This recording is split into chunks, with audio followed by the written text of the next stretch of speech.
Your Majesty, thank you ever so much for being in attendance and considering this work of mine for your gracious patronage. We are all honored to have you here in our village, and I'm sure that the cast, which is made up of the great people that reside here in the village, people who are enthused by the very idea that Master you will look Beaumont. upon them. Yes, Your Majesty. We have come. We have taken our seat. No need to keep up the pitch. Quite right, Your Majesty. Now, what have you for us today? Yes, Your Majesty. The play is the thing, and that play were The London Merchant. Were? Down with that title! It seems even a play that hasn't existed yet is not without some criticism, Your Majesty. Some of the fine, very fine people who reside here have suggested some additions to the play. It means us! Good day, Your Majesty! Hello! So now we have The London Merchant with The Knight of the Burning Pestle, like a mashup. Oh? It is a comedy, a love story of a young discharged merchant, Jasper, who fights for the union of his young love, Lucy. And apparently there is a heroic knight there. A grocer! A grocer knight! A grocer knight. Splendid. Carry on. Yes, Your Majesty. We begin our story at the merchant shop where young Jasper is being retired for his love of Venturell's daughter. Venturell having accepted an offer from Humphrey, a foppish suitor, for his daughter's hand.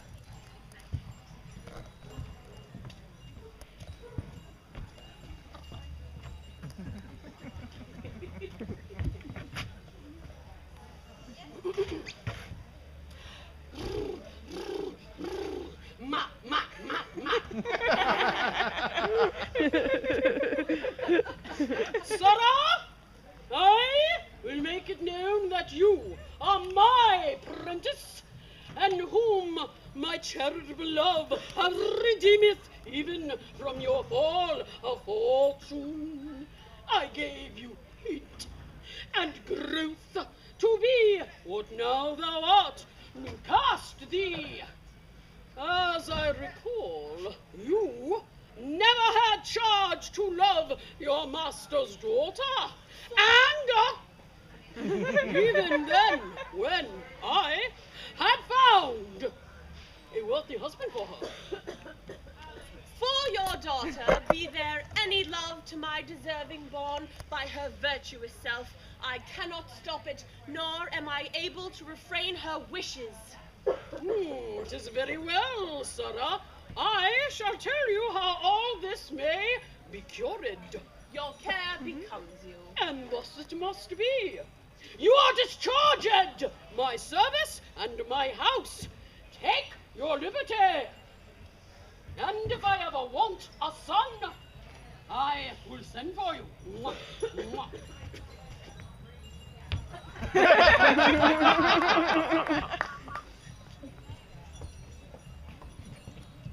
And then enters the beautiful Lucy.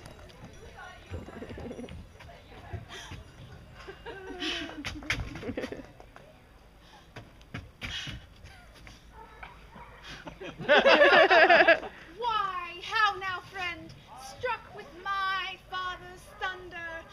Struck and struck dead, unless the remedy be full of speed and virtue. I am now what I long expected, no more your father's.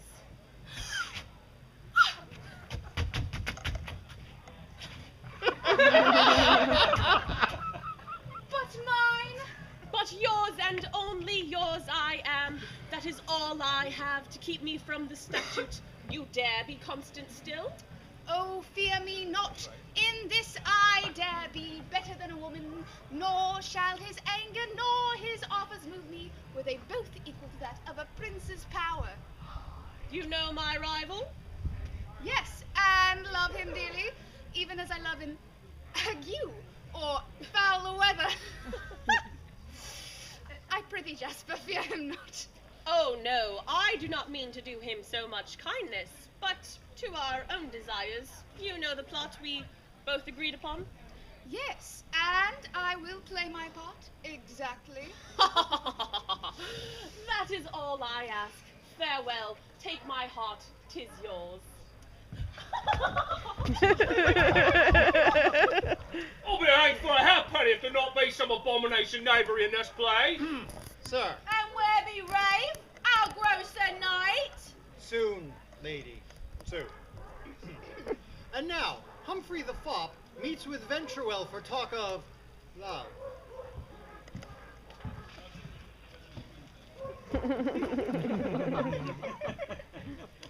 Come, sir.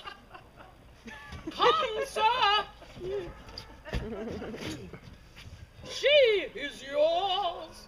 Upon my life, she is yours. You know my love, yet but my daughters, that prentice, my prentice, who, like a bladder, did blow himself with love, I have discharged and sent him off to seek new masters as yet unknown. Sirrah, my friend, although as the writers say, all good things doth have an end, even that which they call a pudding. Pudding. One too. So let it not seem strange if I say to you, let me put my love more in this simile, more endless than frail things or guts. Well, as I said, you know my love and rest assured of my consent. Get but my daughters, and you may wed her when you choose. Oh, Lucy!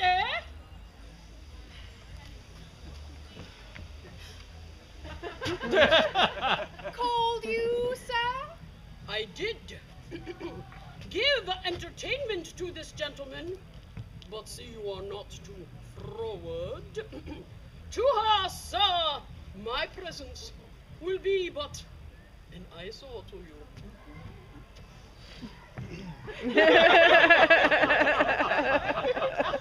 Well, fair Mistress Luce, how do you do? And are you well? Give us your hand, and pray do tell, how doth your sister and your brother, and whether you love me or any other? Your game, sir? Tisk. Let no gain nor anything that tendeth to the same be forever remembered. Thou fair killer, for whom I sat me down and break my tiller.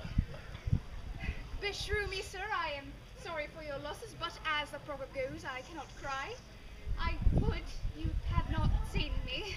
Oh, yield then, more's the pity, for I may pull from my pocket thus a pair of gloves. Look!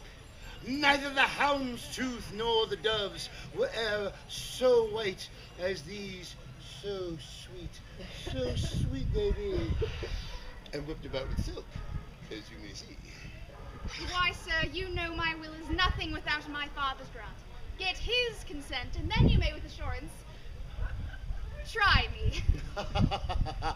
But I have asked, and your sire hath replied.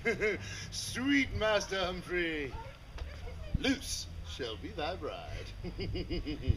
Sweet Master Humphrey, then I am content.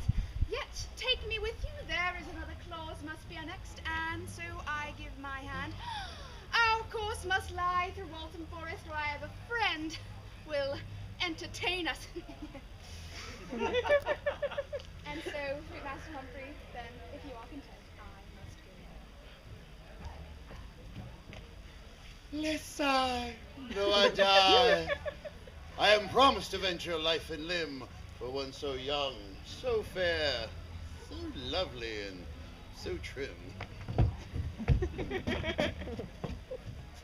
And so, young Lucy lures Humphrey to Waltham Forest to meet a friend, and bring herself that much closer to her beloved. Boring. Where are the rivers of blood? I thought there would be rivers of blood. My lady. Where be bring on Rafe? I want a knight. Rafe! Very well! Our story now brings us to the heroic shop of a grocer's shop.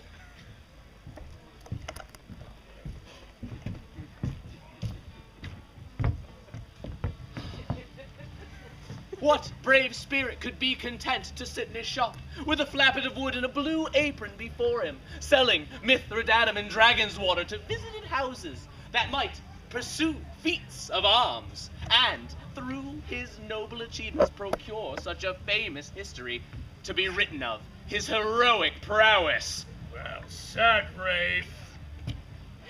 Why should not then pursue this course, both for the credit of myself and our company? For amongst all the worthy books of achievement, I do not call to mind that I yet read of a grosser errand. I shall be the said knight. Have you ever heard of any that hath wandered unfurnished of their squire and dwarf? My beloved elder apprentice Tim, you shall be my trusty squire. And little Jim, my dwarf. Hence my blue apron, yet in remembrance of my former trade. And portrayed upon my shield shall be a burning pestle. And I shall be the knight of the burning pestle. Tim? Anon. And little Jim, my dwarf. Now, I charge you that from henceforth you shall only call me by the name, the right courteous and valiant knight of the burning pestle. And you shall never call a female by the name of woman or wench, but fair lady. Aye, my lord. My beloved Squire Tim, stand out, admit this word desert, and upon it an errant knight pricking, and I should bid you to inquire of his intents. What would you say? Sir, my master would like to know whether you are riding.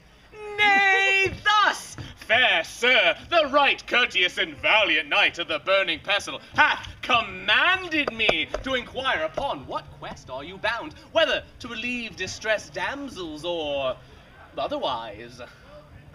Right, courteous and valiant knight of the burning pestle. Here's a distressed damsel to have half a penny worth of pepper. That's a good boy. See, the little dwarf can hit it. By my troth, that's a fine child.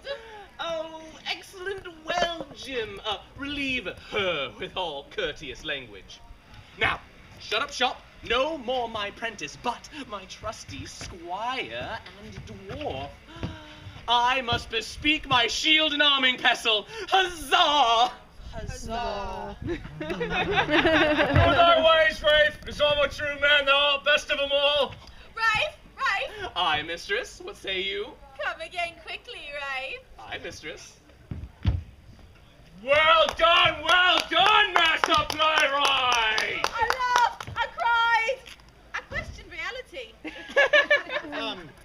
Thank you. And your majesty, what think you of our players' entail? It was an experience. I'm curious to see how the tale of these two lovers plays out, and this knight of the burning pestle. Yes, your majesty. Till then. Farewell, your majesty. God save the Queen! God save the Queen! Lords and ladies, thank you for attending Act 1 of the show. Act 2 will be upon this very stage later in the day. But for now, please seek a little dryness until you return here, perhaps for the Questless Company, which will be on the stage in but a few minutes' time.